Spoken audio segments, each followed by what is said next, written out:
एक सवाल जो हमेशा लोगों के मन में है, युवाओं में ये अट्रैक्शन है, जब आप कहते हैं स्वरोजगार करवाएंगे, क्रिएट करेंगे अपॉर्चुनिटीज यहाँ पे, कैसे बिहार से पलायन रोकेंगे? बिल्कुल, उसका तो पूरा फॉर्मूला हम लोग दे रहे हैं। राइट। जो हम लोगों ने अध्ययन किया यहाँ पर कि पलायन को पहले आप समझिए कि पलायन सिर्फ श्रम का पलायन नहीं है, जो लोगों का पलायन है ये आपको दिखता है, उस पर चर्चा होती है। लेकिन बिहार में श्रम का पलायन इसलिए है क्योंकि यहां से बुद्धि और पूंजी का पलायन है, जो कि श्रम के पलायन से बड़ा है। राइट। जो आंकड़े हम लोग दे रहे हैं कि बिहार में पिछले 30-32 सालों में करीब करीब 26 लाख करोड़ रुपया बिहार के लोगों का बचत का पैसा बैंकों ने यहां से ट्रांसफर किया है दूसरे राज्यों में, because of poor disbursement of loan which gets reflected in poor CD ratio. Actual figures है, एक्चुअल फिगर है आरबीआई का, आप उठा के देख लीजिए। राइट। कि बिहार में सीडी रेशियो रहा है 40% एवरेज, राइट। देश में है 70%। तो अगर पिछले साल मान लीजिए कि 4.5 लाख करोड़ रुपया बिहार में जमा हुआ, 2,80,000 करोड़ रुपया यहां इन्वेस्ट होना चाहिए था, लोगों को लोन के तौर पर मिलना चाहिए।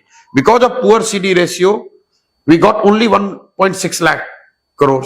बाकी पैसा कहां गया? बाकी पैसा चला गया दूसरे राज्यों में। जब भी बिहार में उद्योग धंधे और स्वरोजगार की बात होती है तो हम लोग बात करते हैं कि कोई आकर फैक्ट्री लगाए, राइट, कोई 5-10 हजार करोड़ का इन्वेस्टमेंट करे।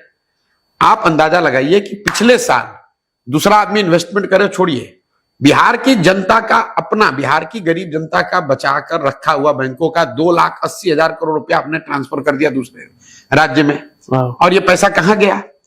ये पैसा गया आंध्र प्रदेश में, तेलंगाना में, गुजरात में, महाराष्ट्र में, तमिलनाडु में, केरल में। वहां पर सीडी रेशियो कितना है? 90, 95, 100, 105।